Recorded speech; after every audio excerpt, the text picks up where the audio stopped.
Friend, welcome to our YouTube channel Senra Advanced Education. This is Computer Science of class 2nd and today I am going to teach you lesson 5. Lesson 5 is Central Processing Unit CPU. बच्चों आज इस lesson में हम central processing unit मतलब computer के brain के बारे में पढ़ेंगे। जो CPU होता है वो कंप्यूटर का ब्रेन होता है। अगर सिस्टम में CPU नहीं है, कंप्यूटर सिस्टम में CPU नहीं है तो जो हमारा कंप्यूटर है वो वर्क नहीं कर सकता है। जिस तरीके से ह्यूमन बॉडी के लिए माइंड मतलब ब्रेन की ज़रूरत होती है, उसी तरीके से कंप्यूटर सिस्टम के लिए CPU की ज़रूरत होती है। In this chapter student will know, इस चैप्टर में बच्चे जानेंगे, क्या जानेंगे? द वर्किंग ऑफ CPU कैसे काम करता है, the working of primary and secondary memory, primary memory और सेकेंडरी मेमोरी कैसे काम करती हैं, द कंसेप्ट ऑफ रैम और रोम का कंसेप्ट जानेंगे। Exercise with activity. Let's begin the lesson. CPU Central Processing Unit is the full form of CPU. CPU is the main heart of any computer system. CPU किसी भी computer system का main heart होता है, हृदय होता है। Consist of it consist of, यह बना हुआ होता है किससे? कंट्रोल यूनिट होती है इसमें CU, अर्थमेटिक लॉजिक यूनिट होती है ALU एंड मेमोरी यूनिट होती है MU। ये इनपुट डिवाइसेस हैं, इनपुट कीबोर्ड और माउस, मेमोरी और ALU और output. Control unit CU, control unit control all the hardware operations that is those of input output unit storage and hardware and have the processor itself। Control unit उन सभी hardware operation को नियंत्रित करता है जो input unit storage के होते हैं। इसके अलावा यह खुद एक प्रोसेसर भी होता है। जो कंट्रोल यूनिट है वो खुद एक प्रोसेसर भी होता है। It fetches the request instructions from the main storage, यह जो मेन इंस्ट्रक्शन होते हैं उनको मेन मतलब जो मेन स्टोरेज है उसमें से फैच करता है, लेकर आता है। Store it in a number of special register, interpret the instructions and follow the instruction to be executed by given signal to the appropriate hardware device. ये क्या करता है? It fetches the request instruction from the main storage, ये main storage से आवश्यक instructions को ले जाता है, इसको स्टोर करता है अलग अलग स्पेशल रजिस्टर्स में और इनको जो इंस्ट्रक्शन होते हैं इनको इंटरप्रेट करता है और इंस्ट्रक्शंस को फॉलो करता है। जो सिग्नल दिए जाते हैं उनके अकॉर्डिंग प्रोसेस करता है, एग्जीक्यूट करता है इंस्ट्रक्शंस को to the appropriate hardware device, और मतलब जो हार्डवेयर डिवाइस के द्वारा इसको इंस्ट्रक्शंस दिए जाते हैं उनको एग्जीक्यूट करता है, फॉलो करता है। Arithmetic logic unit ALU, the arithmetic and logic unit is the computer unit in the computer are capable of performing addition, subtraction, division and multiplication as well as some logical operations। Arithmetic and logic unit, computer के अंदर जो arithmetic logic unit होती है वह perform करती है, क्या क्या परफॉर्म करती है? एडिशन, सब्ट्रैक्शन, डिवीज़न, मल्टीप्लिकेशन और इसके साथ ही साथ कुछ लॉजिकल ऑपरेशन भी यह परफॉर्म करती है। The control unit tell the arithmetic logic unit which operation to perform and then ensure that the necessary input are supplied। The control unit tell the arithmetic logical unit, control unit जो होती है वो arithmetic logical unit को बताती है कि कौन सा ऑपरेशन परफॉर्म करना है, और फिर उसके बाद ये निश्चित करती है कि कौन से जो इनपुट हैं वो सप्लाई किए जाने हैं। The arithmetic element can be compared to the calculating machine, और अर्थमेटिक एलिमेंट जो होते हैं वो कैलकुलेटिंग मशीन की तरह माने जाते हैं, मतलब उनकी जो तुलना होती है वो कैलकुलेटिंग मशीन की तरह होती है। An arithmetic logic unit is a digital circuit that performs a set of mathematical macro operation of a set of logic macro operation।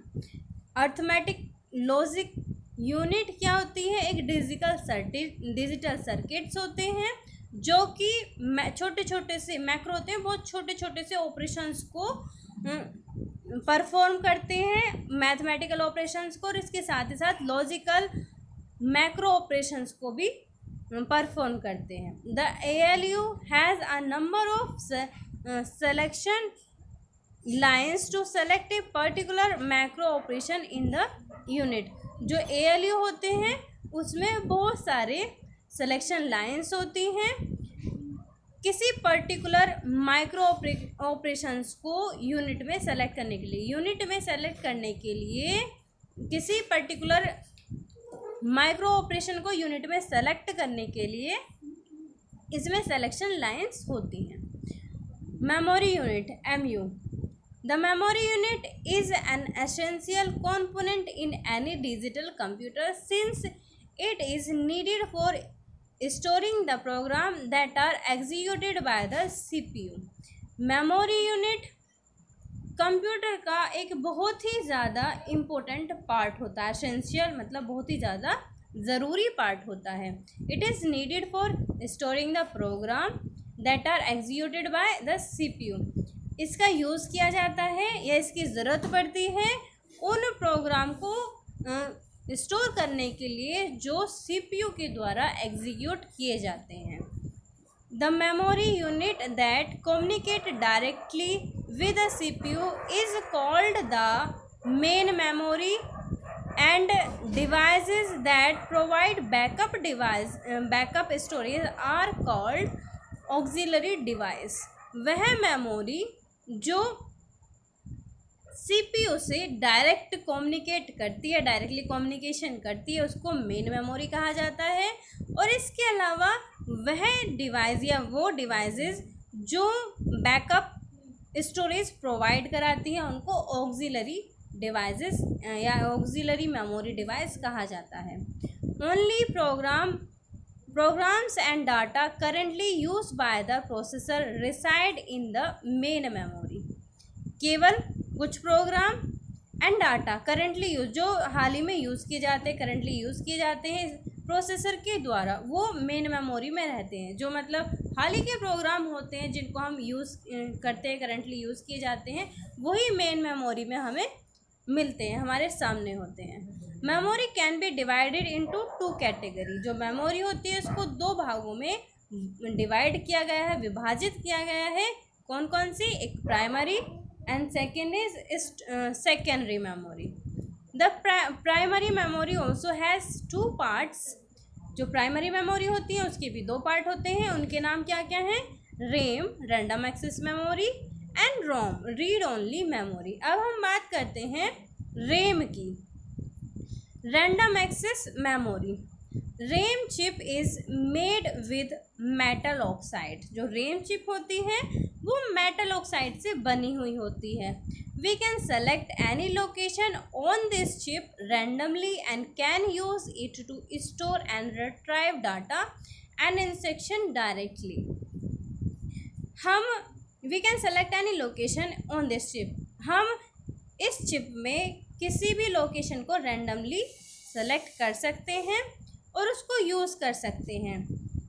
मतलब can use it to store करने के लिए इसको यूज़ कर सकते हैं। And retrieve data and instruction directly, और हम इसमें डाटा को और इंस्ट्रक्शन को रिट्राइव कर सकते हैं।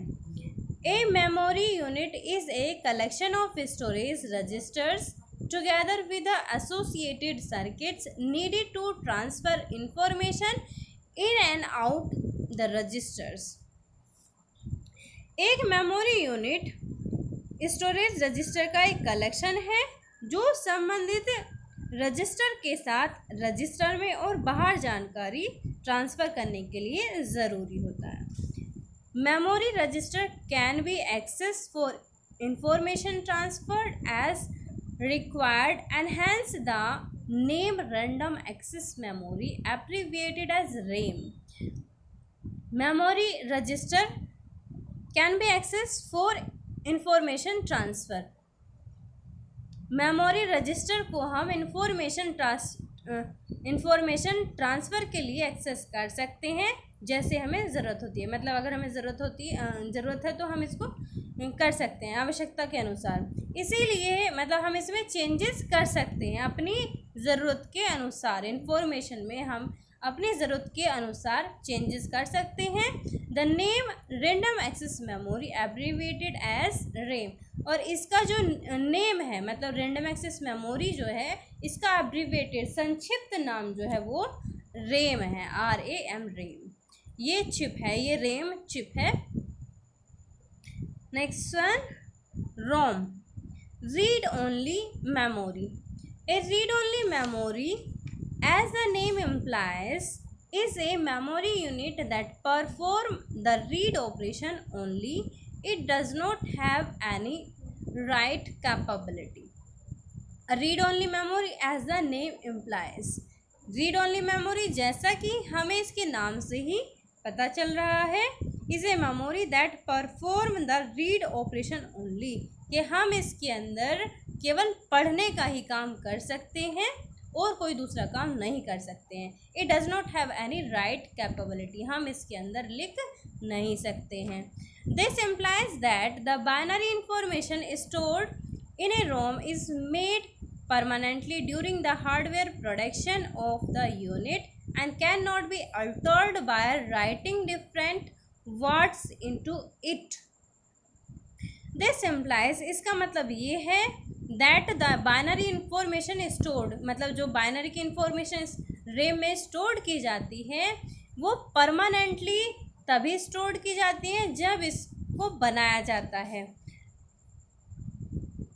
और इसके अंदर की जो इंफॉर्मेशन है उसमें हम एक भी वर्ड चेंज नहीं कर सकते हैं. जो इसमें बनते समय लिखा गया है वही रहेगा. इसके अलावा हम इसमें अपनी तरफ से कोई भी चेंज नहीं कर सकते हैं. ये एक परमानेंट स्टोरेज मेमोरी होती है. Secondary memory. The secondary memory is the memory which is found inside or outside the computer system. Secondary memory वो मेमोरी होती है जो कंप्यूटर के बाहर और अंदर पाई जाती हैं. A large quantity of data can be stored permanently on it. हम इसमें डाटा की बहुत ज़्यादा मात्रा स्टोर कर सकते हैं, परमानेंटली स्टोर कर सकते हैं. There are various secondary storage device like pen drive, hard disk, DVD, flash drive etcetera. बहुत सारी और भी सेकेंडरी स्टोरेज डिवाइस होती है जैसे पेन ड्राइव है, ये सेकेंडरी डिवाइस है, हार्ड डिस्क है, CD है, फ्लैश ड्राइव है. और इसके अलावा और भी सेकेंडरी डिवाइसेस सेकेंडरी मेमोरी होती हैं. तो ये था क्लास सेकेंड का लेसन, कंप्यूटर साइंस का लेसन 5 जिसमें आज हमने कंप्यूटर के heart central processing unit CPU के बारे में बात की. वीडियो अच्छी लगी हो तो वीडियो को लाइक करना. और अगर आपने अभी तक हमारे YouTube चैनल को सब्सक्राइब नहीं किया है तो YouTube चैनल को सब्सक्राइब करना और साथ ही साथ नई नोटिफिकेशन के लिए, नई वीडियो की नोटिफिकेशन के लिए बेल आइकन पर प्रेस करना ना भूलें. Thank you.